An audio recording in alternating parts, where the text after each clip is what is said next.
Mesdames et messieurs, bien-aimés en Christ, bonjour, bonsoir. Dépend de l'heure que vous nous suivez. Bienvenue dans votre émission Connaître la vérité. Une émission chrétienne socio-humanitaire. Toujours dans le cadre de la prière. La prière, c'est une puissance. La prière, c'est un dialogue que nous faisons entre nous étant qu'humains et notre Dieu. Sur ce, j'en profite de saluer John Kabea depuis Suisse. John Kabea depuis Suisse, pourquoi pas de franchir depuis Bukavu, colonel Jet Ilonga Jean-Jacques, colonel Jet Ilonga Jean-Jacques, l'homme de la parole brisée, le prophète de Dieu, colonel Jet Ilonga Jean-Jacques. Pona ko franchir les sous côté à France, nous avons salué Chanel Nekani, bâti télévision mon nene entrée Kolanda. Prière peu émission au Ezomi Nakatia, chaîne Nabiso apôtre Isaac Ilonga télévision. Pourquoi pas saluer Nanette Diongue et Mono, toujours en France. Et puis Taylor Bakuma toujours en France. Il est vraiment fan d'Isaka, ba camarade, pe famille pour balanda émission connaître la vérité. Sur ces Nazalina apôtre nakati ya télévision nabino wapi na franchement déjà que ça mbote apôtre Isaac Ilonga mbote bien-aimé merveille nzamba pambolayo et c'est comme ko yamba na kati plateau na biso. Merci beaucoup. Okay. Je crois que tongo yo et cause la paix pourquoi et pas de quoi l'andi biso na niveau Amérique et cause la paix journée et pas de quoi l'andi biso na niveau Europe. Je crois que na prière à l'élo, nzamba linga sala quelque chose na race nae. OK. Et ça na makambo yo nzamba décidé na journée à l'élo a sala pona libota oyo. Kaka ndenge ozolanda biso partout esika oyo bozwami o sambela na biso elongo et na sima prière oyo o témoigner nzambe. Na makambo nzambe aokana asala na yo. Voilà, avant na exhorté biso na sambeli. Tendre Père, Dieu Tout-Puissant, les comparables. Ces moments entre tes deux sentiments. Sois notre Dieu, Père de gloire. Merci pour ta présence et merci pour ton aide au moyen du Saint-Esprit. Au nom puissant de Christ Jésus, cette exhortation, Père de gloire, prendra place dans le cœur de ton peuple. Je prie et je déclare Amen. Amen. Bien-aimé, nalingi tozoa rapidement la pensée de Dieu. Notre pensée du jour est tirée dans le livre de Esther. Et si vous lisez Esther chapitre 6 verset 13, okay. Laisse-moi parler à quelqu'un à ce temps. Nazo partager na yo thème moko est très important. Comme mentionné yango déjà, si tu es de la race juive, Aman tombera devant toi. Okay. Répétez yango, si tu es de la race juive, Aman tombera devant toi. On est à sujet, on a soit pendant 10 minutes et au côté en profondeur et à prière. Bien aimé, la carte à penser, oh ma comment Zambé Lobinini. Ce qu'on tangi Esther chapitre 6 verset 13. La Bible dit, Aman lui racontera à Zeresh, sa femme, et à tous ses amis, tout ce qui lui était arrivé. Et ces sages et Zeresh, sa femme, lui dirent, si Mardoché devant lesquels tu as commencé de tomber est de la race des Juifs, tu ne pourras rien contre lui, mais tu tomberas devant lui. Bien aimé dans le Seigneur, ce qu'on l'a dit, pensez bien. Au moment que Zeresh azali mwasi ya Aman. Aman ne muto ba eleva ki na dignité. Nakati ya mboka oyo, roi d'Assyris nde azalaki nkumu. Abande ko konza. Yende azalaki lokola chef de l'état. Ya mabele wana. Et Bible zolo bake, à l'époque wana, Aman ba eleva ki en dignité. Beleme na partagé qui n'a pensé oyo l'autre fois, na prière et outi koleka mais lelo na lingina dévoiler secret moko oyo miye bakate lelo. Et secret mo ezanini, secret mo ezake ozana kati ya rasi ya balongi. Ozana rasi ya bato ba polakate, ozana rasi ya bato ba longa kabangote, ozana rasi ya bato ba imiliaka bangote, ozana rasi ya bato soki on se comploter contre ye ba ngoke eko sukelo mabe. Pourquoi? Parce que juif c'est un peuple de Dieu. Dans le livre de Exode chapitre 4 verset 22, la Bible dit ceci, tu diras à Pharaon, Israël est mon fils premier-né, Israël, mon fils est premier-né. Donc, nous devons comprendre que Nzambe, selon l'histoire, Dieu avait choisi le peuple d'Israël pour construire son histoire. Et n'a qu'à penser au Bazolo Baboye. À l'époque, où on a ce qu'on Aman, Abani Kosara ba arrangement. Pour na aluka moyen à déstabiliser le peuple juif. Et bien aimé dans le Seigneur, l'andanga malamu penza au comprendre na linga na lobana onin. Makambuni no nzamba linga na sono na tongwa lelo. Ton après-midi à lelo afin que to sambe na yo malamu parce que batu mingi ba sambelaka mais azio bate ke a sambela nani et puis ana race nini donc la prière ezalinde et pesameli biso race juif bible zolo ba ke tango yo sikoyo ndeko na kombo Aman a oyebisa Zecheresh mwasi na ye pe ayebisi baninga na ye azio bisa bango nini alobi na sali constant moko na comprendre que pe ape na okende na kokweya na okende na kolongama epa ya Mardoché nde mwasi na zoyebisa ye alebi soki Mardoché oyo sobundisa aza na race juif eza pasi po olonga ye pe okosala eloko moko te bien aimé na kata livre ya Nombre chapitre 23 verset 23 la Bible dit ceci l'assentiment ne peut rien contre Jacob, l'assentiment ni la divination ne peut rien contre Jacob. Cela veut dire, bon, kito bakisi, et comme ça là, et l'autre côté na Israël. Parce que Jacob, il a mis les 12. Les 12 n'est pas allé conformer, commençant par Abraham, peuple autre, il a comme la race juif. Alors, Bible, zolo bakela, quand il livre, il y a Nombre 23 verset 24. Nathan a pensé au point de comprendre que en réalité pourquoi le peuple est intouchable. Mais comment Zambé Zorbekuna dans le livre il y a Nombre dans chapitre 23. Nombre 23 verset 24. L'écriture dit ceci. En lisant cette pensée, vous allez comprendre beaucoup de choses. Dans Nombre chapitre 23-24, il est écrit: c'est un peuple qui se lève comme une lionne et qui se dresse comme un lion. Il ne se couche point jusqu'à ce qu'il ait dévoré la proie et qu'il ait bu le sang des blessés. Donc cela veut dire que tangoyo bazo luka Israël, tangoyo bazo luka peuple oyo, ndoka baza peuple nzamba tia promesse na ye. Bakolonga bangote pourquoi? Et le c'est à cause de la promesse au bango bazala katinango bilaka nzambe o bango basomema. Alors ma comment nzambe zo bisaye que non bible to ba que non tango sikoyo Aman a sona Zecheresh a dévoilé secret c'est quand vous nini donc Mardoché o bazo bundisa ana peuple ana race juif na ebisi libota moko nengo zala kawana wana race balongi mais yone oyeba kateke wana race balongi nzambo yo somema puissant père ça capable et ça biloko monsieur bang sarabi so bien aimé c'est parce que des fois toyé bakate to za banane OK nanga dévoiler que ndongo za kawana ozana semence bonzambe katina yo obotama mwana nzambe ça que yo yeba ma comment nzambe zo bakata livre il y a Ephésiens chapitre 2 na verset 11. Na Ephésiens 2 11, ba pesinga penser moko kuna.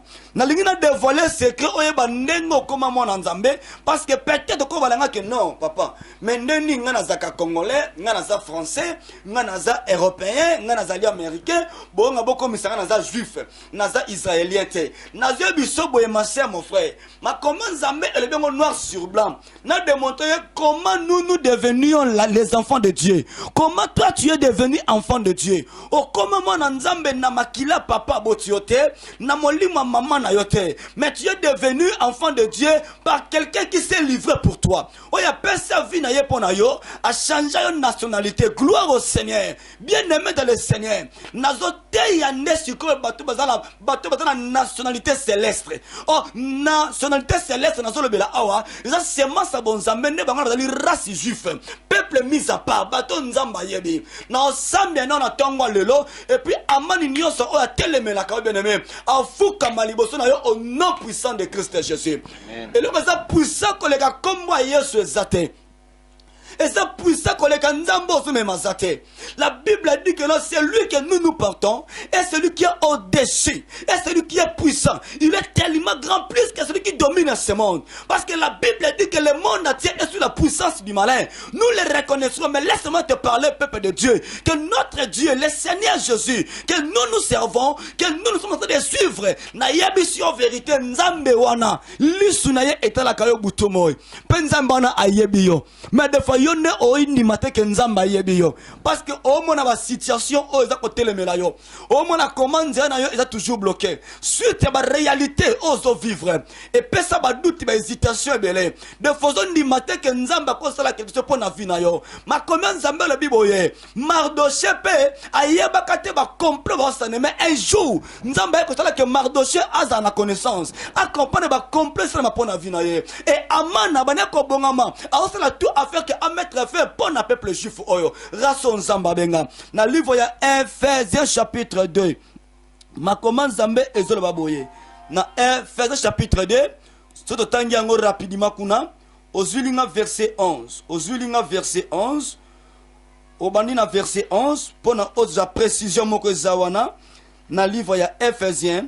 Na chapitre 2, na verset 11, la Bible dit ceci. C'est pourquoi vous autrefois païens dans la chair, appelés incirconcis par ceux qui n'ont appelé circoncis, et qui le sont à la chair par la main de l'homme. Dans verset 12, appelle ces précisions.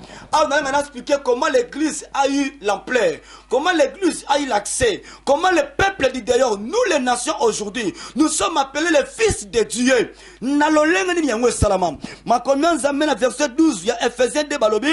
Souvenez-vous qui vous étiez à ce temps-là, sans Christ, privés du droit de cité en Israël, étranger aux alliances de la promesse, sans expérience et sans Dieu dans le monde. Dans verset 13, mais maintenant en Jésus-Christ, gloire au Seigneur. Avant Nayeba Nzambe, avant Oyeba Nzambe, ma soeur, mon frère, ozaki na libanda, ba yeba kiote, ba tanga peote, ozaki na promesse Nzambe te. Mais à cause, il y a lié à Christ Jésus, à cause de l'œuvre à croix, lelo oyo ozo accès au bengama suko mwana Nzambe. Romains chapitre 8 verset, Romains chapitre 9 verset 8. Ma comment Nzambe le biboye. Ceux qui sont appelés les enfants de Dieu, ce sont les gens qui ne sont pas nés de la chair, mais de l'esprit. Gloire au Seigneur. Et ça bateau babota mina molimo kastanzoto te. Ba yonde ngozawana obotama na molimo, obotama na nzoto te. Voilà pourquoi la Bible dit que non, les vrais adorateurs adorent le Père en esprit et en vérité. Parce que nous sommes les fils de l'esprit. Gloire au Seigneur. Ndengo zawana bien-aimé. On va zo lukona nzoto okolonga ye au nom de Jésus. Oya ko lukope na molimo okolonga ye au nom de Jésus. Ba complot nyonso ba sali pona yo. Na ba no cité pona sembe na biselongo. Et vous allez comprendre que tango yo zechera sa solo lana. Mobali na ye Aman azo dévoiler secret moko. L'homme a toujours plusieurs ennemis sans le savoir. Babu nisoka batu moko te bien-aimé. Et ça comme moko pe Congo babu nisoka batu moko te batu ba sangani, ba payer belé et sangani. Balu ka mettre fait pon navire ba congolais, y compris même na ba autorité moka o ba na katuana. O bazala ba corps ya mabe ba corps moko diabolique. Ko luka ko mettre fait même pour na peuple congolais. Mais nzamba côté le man. Ndenga pena biso ma sœur mon frère. Ndengo zo na biso wana. Ya na batu belé o bazo sepela na yote. Baolingate ovo na libala wana, baolingate nongo boti bana wana, so ba moni ba photo bana o miteme baby bango. Babi que Aman a osala tout à mettre fin na bango, a collaborer na Zeresh, moi sinaye, Zeresh moi sinaye. Souvenez-vous d'Akab avec Jézabel. Tanga linga ko ça a luka moyen à mettre fin na via Eli, a coopérer na moi sta mbanaye. Jézabel a coopérer na Akab. Nzoka na simana bango batu bazalaki. Oza banguni ebele moza komiye baté ba osera na pona kombo moza komiye baté ba projet ba besera ma matin midi soir mais lelo nzamba ko dévoiler secret oyo o sema na biso elongo makomi to benga ba na nzambe eno na kata volonté bota mokili o bota mina musunité mais na molimo nzamba benga nzamba pona yo beneme o sema na biso elongo nzamba c'est alors quelque chose na moma oyo et si ko zali ko zanga flo na mutute masé o tifo na mutuna o sema na biso elongo bibezolo ba ke non. Ba obaloraka nzambe na mozini ba monaka abi chercher ma face pendant que je me retrouve. Chercher la face de Dieu pendant qu'il se trouve. Et longa nzambe ezana nuwana nzamba zomo na biso. Nzamba da komi moni za pona biso. Mais la force que Dieu avait cachée afin que Moïse a monté le pesa biso yango. A ça Moïse que non, tu me verras plus en face, mais tu me verras que par derrière. Tu verras que le dos. Mais Nzamba sala que le auto monaye par l'œuvre de la croix. A kufa pesa biso ngolu. To si aksa ko kote nese de lo kotate. To sa mena biso elongo. Pesa na nkolo merci bien-aimé. Le bana Nzambe non, na moni moto mokote azalokola yo. Nzambe oyo atikaka jamais peuple na ye. La Bible dit que David a le but, j'ai été jeune, j'ai veillé. Je n'ai jamais vu un juste abandonné, ni même sa postérité mendier le pain. Le monde nzamba tellement to sambe na kombo na fonga mungu na yo. To wano tombo na nzambe na kombo Christ Jésus. Oh Yesu nani to tombo la. Nani otoko kumi sanzambo. Nani azalo kola nzambo. Nana leki nzambo na makoki. Yesu to tombo liyo yaya. Papa na kumisa yo lelo. Na kumisa yo lelo. Na peso merci pour la souffle de vie. Merci pour la force au salut du saut. Pour la bolimo na yo merci. Yo merci. Makambo osala pour na biso to moni motote. To moni motote yeso. Oh Yesu nanga. Yo oyo otikali likolo. Yo oyo ozanzambo aza puissant. Yo nzambo aza souverain. Et si comme bati point nzambo tche virgule. Oh Père de gloire. La Bible dit que tu t'es livré. Un rappel Dieu afin que l'église soit une église glorieuse. Une église sans tache et sans ride. Yana kumisio. Na pamboli zambo. Na kumisi zambo. Et nani mosuto matisa Yesu nanga. Alléluia, merci Jésus. Aux ensembles, merci Jésus. Yo bien-aimé. La Bible dit ceci. Lorsque Israël va comme constamment manaki ma ben ami Nzambe, Nzamba pesi bango mukongo. Et un jour baké bataille ko bundana peuple philistin. Tant baké bitole peuple philistin, ba dit que baba ni ko longa Israël. Et pendant ba longa Israël, et sali que au fini na fine, ba zonga ba yozo arche d'alliance. Baké bazu arche ba zongi nango. Et tant bazu arche ba yenango na kaya bataille, Israël et perdre arche philistin et récupérer arche. Donc récupérer arche Nzambe, baké pota arche dans maison ya Dagon. Nzoka Dagon azala ki Nzambe ba philistin. Et lorsque ce peuple philistin va déposer arche Nzambe, arche dans l'Éternel, na kata maison Dagon, na tongo bakuta Dagon a fukami. Gloire au Seigneur. La Bible dit ceci, tout genou fléchisse à son nom. Et toute langue confessera que Christ Jésus est Seigneur et Sauveur. Aujourd'hui, c'est Nzambe bituma vino ye fukama. Nzamba fukami sama makasi boso na yo. Nzamba toma mana ye kindoki e fukama. Manji e fukama. Lobana Nzambe force nyoso ya famille nanga. Bitumba to libota nanga. Bitumbe teme na mboka oyo. E fuka bosa kombo neso masia. To seme na kombo neso alléluia. Oh Jésus. Tolingio tomba manzamba Israël. Tolingio tomba manzamba Israël.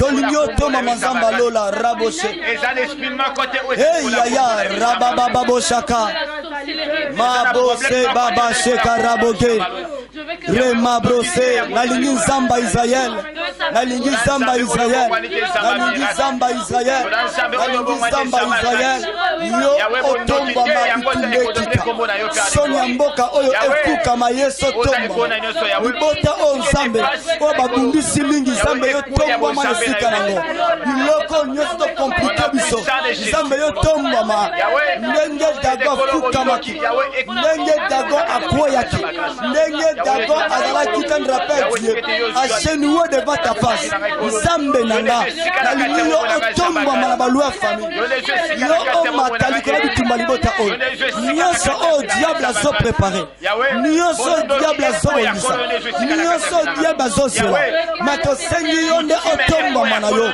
o rababababababa o rakabababababa o rokomande bababa e rakamabosa bababa ke nani na kumisa nzambe nanga alléluia merci Jésus merci Jésus na sengi ngolu na yo kati na bomoi nanga na kangami na pasi yonde mobikisi nanga onga na sengi nasengi ngolu na yo katina bomoi nanga Jésus nakangami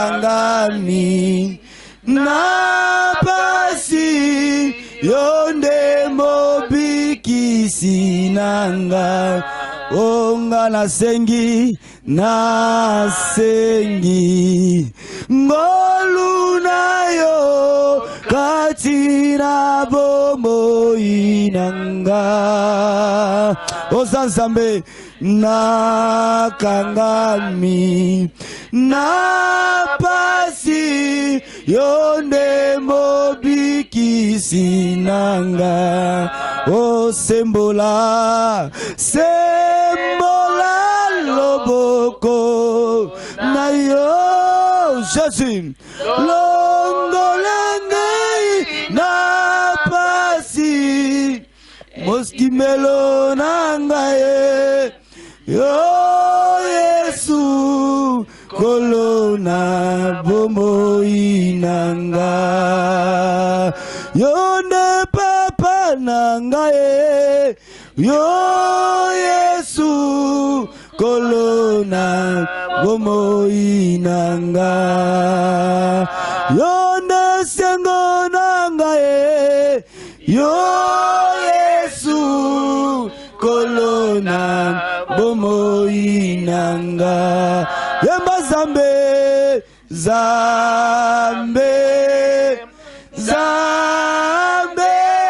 batela kabana na yo soki yo Jésus o bateli elonga ezali o yamba zambe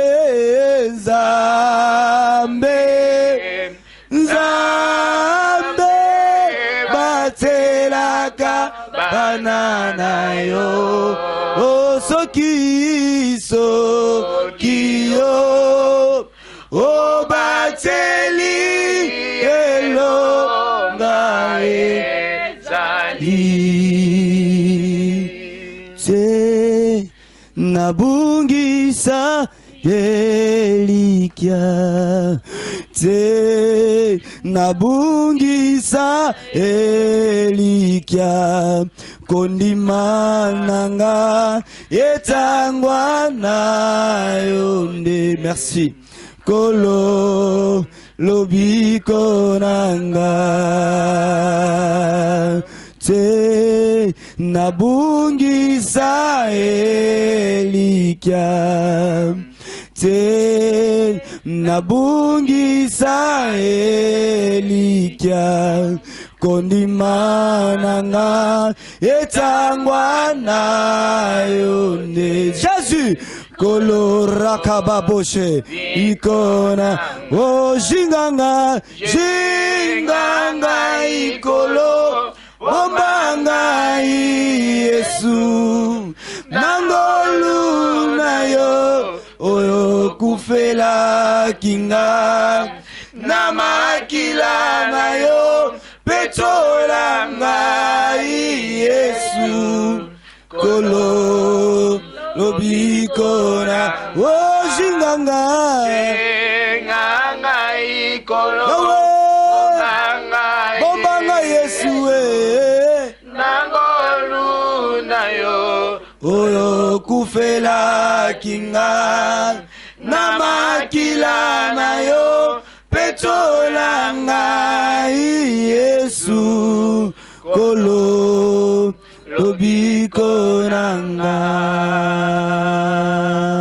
lobana nzamba sopangoli kola mboko yo nzamba yoka libota no mawa asopangolo mawanzambe ganga likona biso mawanzambe ganga likola ndeko na hôpital azi occasion ko landa biso mawanzambe ganga likola libota oy ba problème leki bango mawanzambe ganga grâce à nzambe kota esili sa makasa lia famille oy lobana nzambe mawana yo ngolo nzambe bana ko ganga la Bible dit si mon peuple confesse et là où invoque mon nom simili implore ma grâce nzambe nako kita nako yano la bango nako kango la bango loba na nzamba telema ngolo nzambe nga sambe na kombo na Yesu Masia.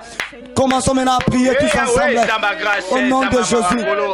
Yahweh to sengine mawa ngoluna yo zamba Israël zamba lola bana ko sopa mawa na yo kolo Yahweh to sengi mawa bo zamba nazo senga ngolwa nzambe nazo senga ngolwa nzambe nazo senga ngolwa nzambe nazo senga ngolwa nzambe o rama boshaka reka mabro ikamande brose yokabiso mawa nzambe likola mboko Kongo mawa nzambe likola mboko Kongo mawa nzambe likola peuple na ye likola libota oyo ngolwa nzambe egang ngolwa nzambe egang ngolwa nzambe egang ngolwa nzambe sopana ngolwa nzambe mimolisa ngolwa nzambe ezesika ngolwa nzambe yaya o la baba nana posa na yo nana posa na yo nana posa na yo za ngolu na yo yaya ngolu na yo shulo nanga ngolu na yo Elohim zambe na lola papa o azamalam hey Yahweh nana posa na yo zamba Israël ngolu nzambe kote loin ya famille kote bondoka liboto kote batelemena ki famille kote ba s'impose likola famille kote baloba ki non libota oyo bakosepela te bakomona lokote hey Yahweh nanga Yahweh nanga oh rabababa oh rabababa oh rakamandebo Jésus rikamande Jésus rosokonda yaka oh zambe yaya sembola loboko na yo yaya sembola loboko na yo yaya sembola loboko na yo na sangolu na yo Yesu nanga obata mi wapi Yesu nanga obata mi wapi Alléluia Alléluia Alléluia Alléluia merci Jésus merci Jésus ngolu na yo on a pris ça de Jésus ça ma miracle on a Masia yolinginga mingi tikana yembela yonze moyo akufela kingai na ekulusu wanande nazwilobi o Masia alinginga mingi tikana yembela enze moyo akufe akingai na ekulusu wanande nazwilobi o Masia alinginga mingi tikana yembela eze moyo akufe lakingai na ekulusu wanende nazwilobiko. Bien-aimé, ozo sambela koto zali ozo sambela Bible zoloba que la main de Dieu n'est pas courte. Zamba semba lobo qu'on a eu pour un problème na yo. Il est écrit recommande ton sort à l'Éternel. Fais connaître à Dieu ton problème par des prières et des supplications. Le mana nzambe na tango yo Père de gloire. Na otaliso ba problème oyo. Talise ba problème mboka oyo. Ya libota na yo. Kaya mobali na yo, kaya bana na yo, ba complication obozo vivre. To tombo lengo pa ya nzambe na ma oyo. To sambe na kombo na Yesu Masia. Bando sambe na nzambe. Oh Père de gloire Dieu. Sama bloka. Se baba baba. Eh yaya ramandege. Eh yaya rakamabo. Eh yaya rikamandege. Yesu nangai. Yesu nangai. Ngolu na yo eganga. Natali se bapama mboko Kongo. Makambo elekelaka mboko Kongo. Makambo elekelaka mboko Kongo. Na ba place bango baza limité. Mokolo na nguya nzamba Yahweh, Israël. yo demona ba problème na ngai samba grâce. Dieu au téléma. Oh rakama bose kante yabake baba zambe nanga pona liboto pona pepe ya zambe pona ndeko na mboka Europe ndeko na Amerique ndeko na Asie ndeko na Océanie pona kana yo zambe na ngai pona ndeko na Afrique pona ndeko na mboka Congo Yesu na nakolo nataliso makambo liboto makambo famille oyo makambo mwana mobali oyo makambo mama oyo nzambe telema yaya okota likambo na biso telema Elohim okota likambo na biso o rabababa o rakabe o rakamande koria saka ya bashe Yesu na nguya papa na lola mokonza kokamwa yaya nani musatelema nisika na yo nzambe na ngai na kombo na Yesu Masia au nom de Jésus oza nzambe o aleki nyonso tu oza nyonso tu o aleki nyonso oza nzambe o aleki nyonso oza makasi na biso Yesu opesi na nyonso eza yo yo nde ofungolaka finance opiaka libala opiaka délivrance na moto aza malade yo nde oza moko oyo aremontaka bafaible la Bible a dit Jésus qui ramasse quand il n'a pas dit les indigents qui ramasse en bas et qui soulève à haut. C'est toi qui amène le faible pour le rendre fort. C'est toi qui amène le faible pour le rendre fort. Aux ensembles à l'équilibre, la belle lieu Yosunanga, la belle lieu Monarokama. Oh, rababababababa. Jésus Konde ma brosaka. Sheka mande brosake yabate. Ye mande brosante yabababa. Shika ma brosaka nde yamandeke. Ye kababa pora mondeke. Oh, Shinda Goria Basante Yeke. Oh, Kante Yababa Yeka. Oh, Zansambo Alekina Yosotu. Oh, Remandele. Jésus Rakababa. Jésus Rakababa. Jésus Rakababa. Yesoyo. Yesoyo. Alléluia. Yoka Beneme. Yoka Beneme. Yoka. Tozo Sambela. Ma comment Zambé Zolobake, ce que mon père ne pas semer, cela sera déraciné. Ce que mon père ne le reconnaît pas. Le bon Nzambe opinoli semence à sa chéresse bokawuki. Esprit à divorcer. Rompre ba lien ya famille na yo. Briser ba lien sa libota na yo.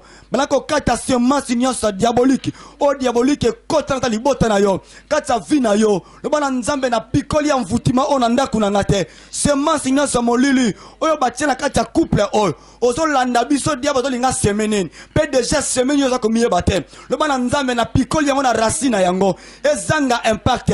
To sambe na kombo na Yesu Masia. To défis yango au nom de Jésus. Oh rababababa. Yahweh esprit nyonso Goria sake. Yahweh tikete Sheba baba baba baba. Nakati ya vina ngai. Sheba baba baba. Nakati ya bose kama Goria saka. Nakati ya mabudisi na ngai.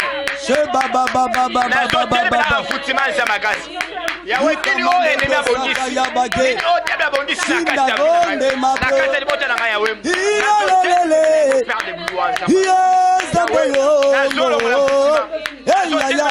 Shaba bose mabakante ya bage. Imande bro sata yandego. Shanda bro sante mande. Au nom puissant de Jésus-Christ. Au nom puissant de Jésus-Christ. Semence diabolique pour la mboka oyo. Eza déraciné na kombo na Yesu. Pour libota oyo. Na pinola na kombo na Yesu Masia. Merci Jésus. Merci Jésus. Sheba baba baba.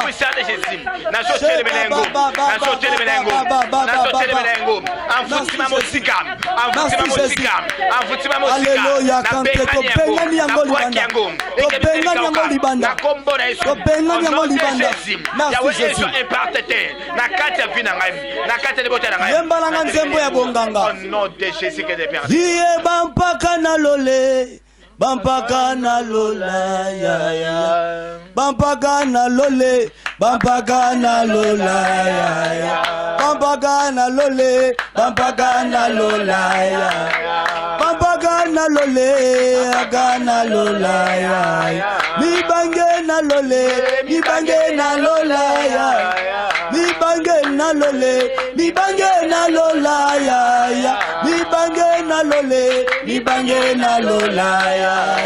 Bampaka na lola, bampaka na lola ya. Bampaka na lole, bampaka na lola ya.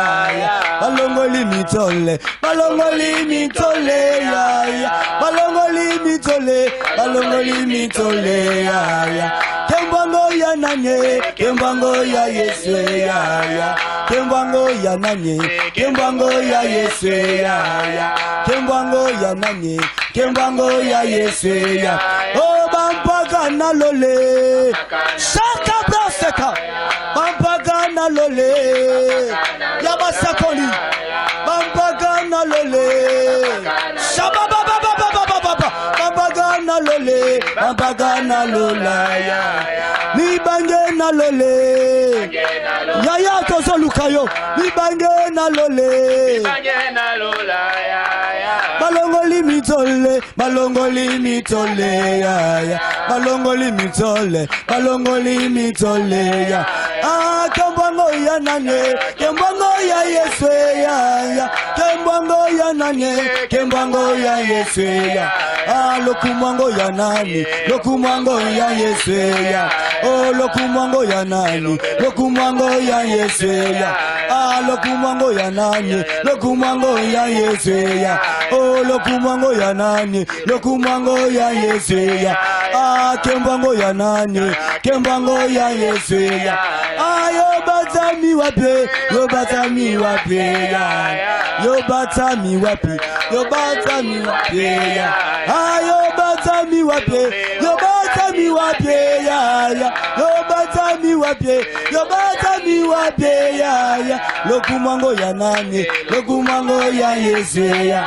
Ah, lokumango ya nani, lokumango ya Yesu ya. Ah, sokine tendance, sokine tendance loba. Sokine tendance, sokine tendance loba. Soki mangengenge, soki mangengenge loba. Sokina luzense, sokina luzense loba. Sokina labone, sokina labone loba. Loba tami wape, loba tami wape ya.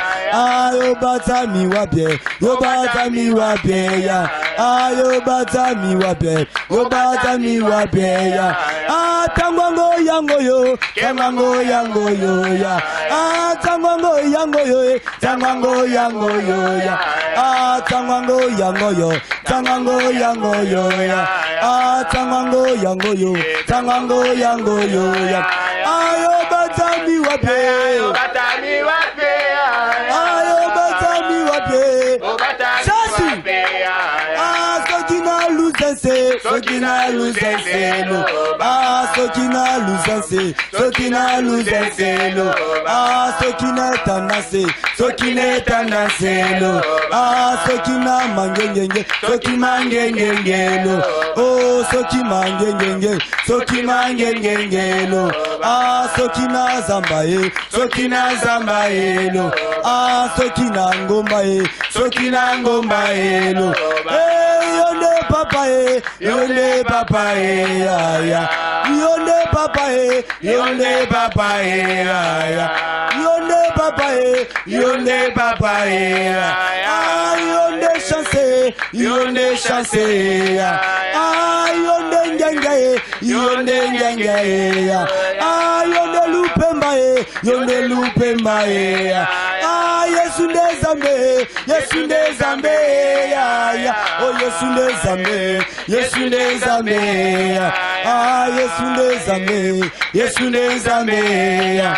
Ah, Yesu ndezambe, Yesu ndezambe ya. Au nom de Jésus. Bandako bebisa ba projet nyon soit ténébreux.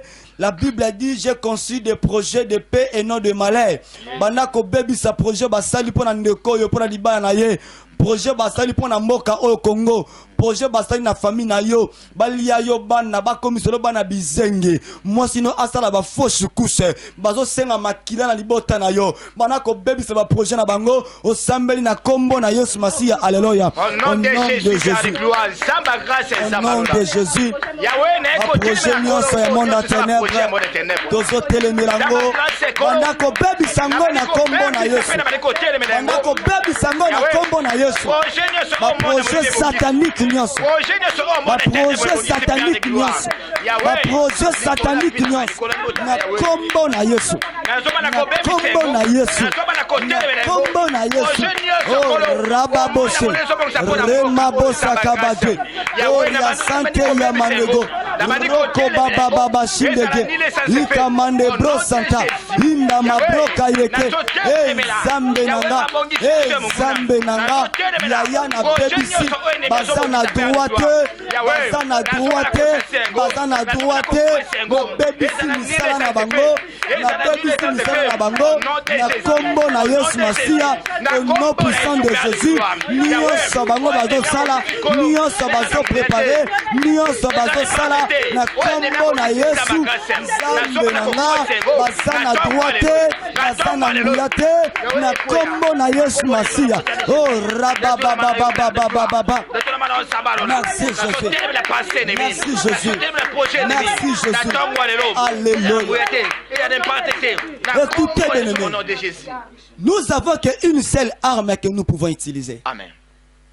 Pour faire face contre les attaques sataniques et démoniaques. Et pour renverser les projets de l'ennemi. Les projets déjà instaurés. Les projets bien préparés. Le bon Nzambe na mama oyoboye. Ba décider ba sacrifier ba na miki au niveau de l'Europe. Na pia qui message oyo. Je le répète encore aujourd'hui. Je demande à tous les chrétiens qui se trouvent partout dans les coins du monde entier de prier pour ce sujet. Et je vous avais dit, le 25, je le répète encore pour aujourd'hui. Nous sommes le 29 juillet 2020. Dieu m'avait révélé, Dieu m'avait parlé. Et sur les choses qui arriveront, à la suite du temps, dans 4 mois ici, qui va maladie tellement ma casse et frapper les niveaux occidentaux. Je ne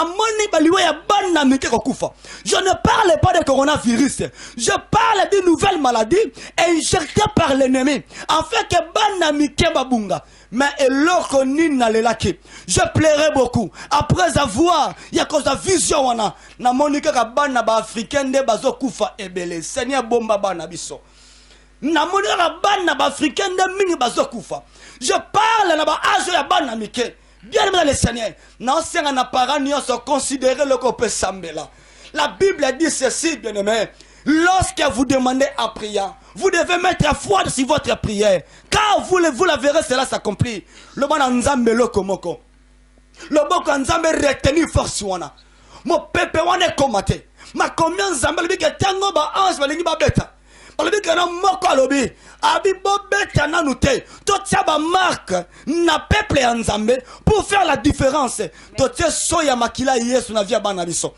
Partout où les chrétiens dans le monde entier, tu soya makila, les soins du Saint-Esprit, que la main de Dieu puisse protéger. Tu arrêtes Fox et combattre Kotate. Tu bonne na combo na Yesu Masiya Sambela. Alléluia. Au nom de Jésus. Oh rababababa. Na combo na Yesu. Na combo na Yesu. Na combo na Yesu. Na combo na Yesu. Nazo sambela, nazo sambela, au nom puissant de Jésus, au nom puissant de Jésus. Attaque on a écossé la matin. Combo na Yesu Masiya. Au nom puissant de Jésus. Au nom puissant de Jésus. Au nom puissant de Jésus. Raboche. Senda mabrosa kayabate. Toutes les forces de la maladie perdent de gloire. Na pia qui message awa. Pour un gouvernement en place en République démocratique du Congo. Na lobela qui sur ba mort subite. Na palais présidentiel, pe na niveau ya résidence. c'est un hiver Moussala. La présidence qu'on a. Et on a vu comment, après avoir lancé un message, tout le monde comment on va lui côté qui tellement est belé. La Bible a dit à moi la vengeance et la rétribution. Mais Dieu m'a encore révélé. Une fois de plus, il y a eu déjà des préparatifs pour créer un accident. Na blaki ba crash.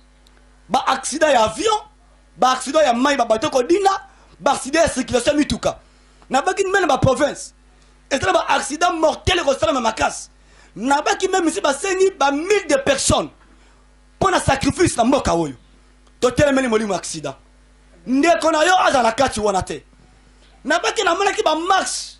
Ya makasi comment ndenge bilenge ko couvre balle perdu. Bela mais ezala ngo suite ya politique te. Mais ça va arrangement satanique et démoniaque. Et ça par rapport à contrat et par rapport à la demande, il y a ma loge. Mais ça c'est le temps de Dieu pour le Congo. Na sengi to sambe ma sœur mon frère. Parents, pour ndeko moi si mobile, pour na bandeko baleki na yo, to sambe la nzambe que accident li kama mokote na famille na yo. Ada la sacrifice à mokote. Sacrifice à contraire gouvernement te. Il y a contraire qui que ce soit te. Le bana nzambe to boyango. Otoba to boyango na vie na ngate na liboto na ngate na ba na ngate bandeko na ngate mokote ada la meka pour la mutu moko a conserver pouvoir na ye. To boyango to tsambe na komba Christ bondela alléluia. Au nom puissant de Jésus. Na kolemeli yango. Yahweh na sote melengo au nom de Jésus. Cheka mabrosa. Au nom puissant de Jésus. Cheka mande brosse. Na sote Di kamande gloria se. Cheka mande brosa kayeke. Ya bamwe ko sala mate. Yahweh. Oh ma décider ko sala mate. Oh ma salie ko simba te. Oh ma batie ko simba te. Na sambeli zambe nanga. Na sambeli zambe nanga. Kombo na Yesu. Merci Jésus. Merci Jésus.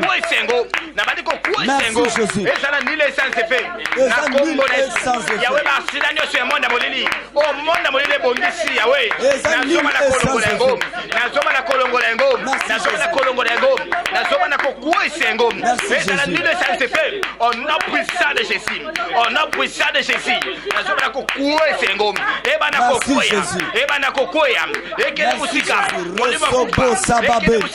Au nom de Jésus.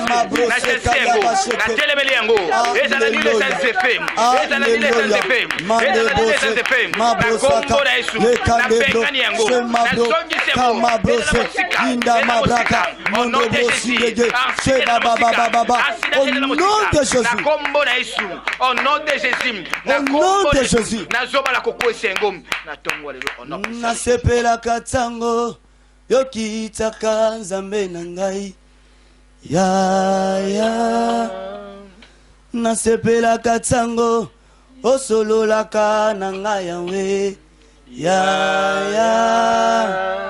Yesala kanga bien tango benga kanga na kombo nangai